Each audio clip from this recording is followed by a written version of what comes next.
Document domnesc descoperit de Paul de Alep într-un sipet al lui Duma Negru despre vremurile din urmă ale Moldovei de la mitropolitul Varlaam.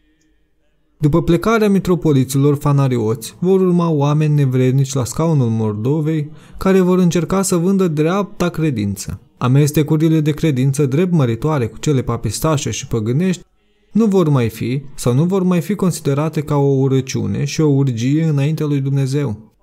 Oamenii se vor vinde între ei, vor fi tăieri de sabie între frați pentru putere și ranguri pământești. Moldova va fi ruptă și împărțită după bunul gust al puterii de la răsărit, prin sfaturi mărșave și ticăloase. La vremea din urmă, o hiară roșie cu multe capete va înghiți întreaga Europa creștină, iar oamenii se vor sălbătici mai rău ca fiarele. Oamenii se vor înrăi și vor strica obiceiurile pământului. Înmulțindu-se între ei ca dobitoacele fără nicio nerușinare, lepădând sfânta taină creștină a anunții. Vor defăima obiceiurile creștinești, dându-se la tot felul de obiceiuri străine, iar păgânii se vor amesteca cu sânge creștinesc. Mare urgie va fi atunci. Domnii pământului vor fi oameni vânduți satanei, care nu vor mai purta de grijă poporului drept credincios. Moșiile strămoșești vor fi călcate cu japca și luate de străini după bunul lor plac, lucru nemaipomenit în curgerea timpului în Moldova. Biserica strămoșească va fi rușinată de noile obiceiuri păgânești și papistașești aduse cu sila de vladicilor cu apucături satanicești. Oamenii afierosiți lui Hristos cu slujba veșnică vor lepăda sfântul chip și făgăduința înaintea lui Hristos, dedându-se la viața lumească de dinainte. La vremea cea din urmă, pământurile nu-și vor mai da roada lor. Pădurile vor fi tăiate, iazurile vor fi secate, oamenii vor vinde moșiile fără de rușine, uitând că strămoșilor le-au păstrat cu sabia. Legile creștinești ale țării vor fi lepădate, iar hrisoavele, voievodale vor fi luate în râs, iar conducătorii netrebnici vor face legământ cu fiara apocaliptică. Vlăstarele moldovenești, urmașii domnilor și boierilor de demult, se vor deda la obiceiuri și apucături ieftine.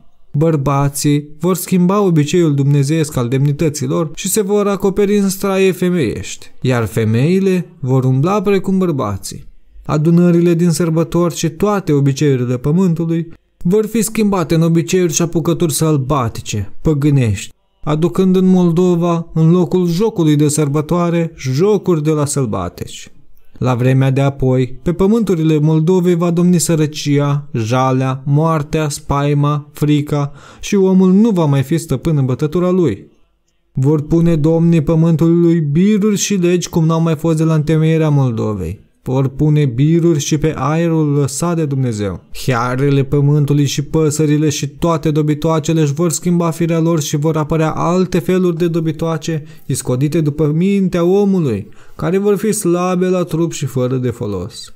La vremea din urmă, oamenii se vor strânge unii lângă alții în tot felul de născociri, lepădând truda satului. Munca va fi o rușine, rușinea va rămâne un obicei, iar cei drepți vor fi considerați nebuni. Se vor înșela unii pe alții crezând că asta este legea lui Dumnezeu. Și în cele din urmă, ultima rânduială a pământului, se vor dezgropa oasele părinților și strămoșilor noștri, vor fi dărâmate bisericile, vor fi lepădate rânduielile bisericești și creștinești și vor ieși un soi de oameni care, tot în numele lui Dumnezeu, vor face biserici fără cruce, vor nesocoti sfânta jertfă și în cele din urmă se vor amesteca cu slujirea cu păgânii.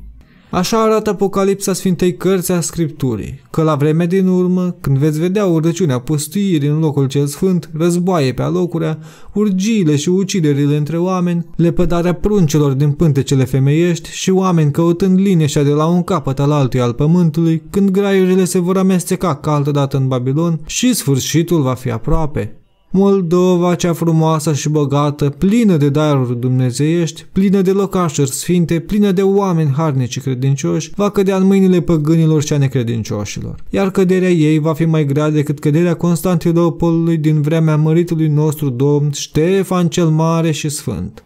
Binecuvântat a fost pământul Moldovei și nerușinat a fost ocara oamenilor care, prin faptele și apucăturile lor stricate, vor întoarce pe voievozii în morminte și vor face pe strămoși să lăcrimeze sub glie, stând cu fruntea plecată în fața Marelui Stăpân Hristos pentru rușinea lăsată de urmașilor. Acest document este din Moldova și a fost dat de către mitropolitul Varlaam, mitropolitului Macarie, cu prilejul călătoriei prin Moldova, adus de la pusnicii de la schitul lui Zoțima din ținuturile neamțului, cu titlul Prorocii despre vremurile din urmă și căderea creștinească a Moldovei.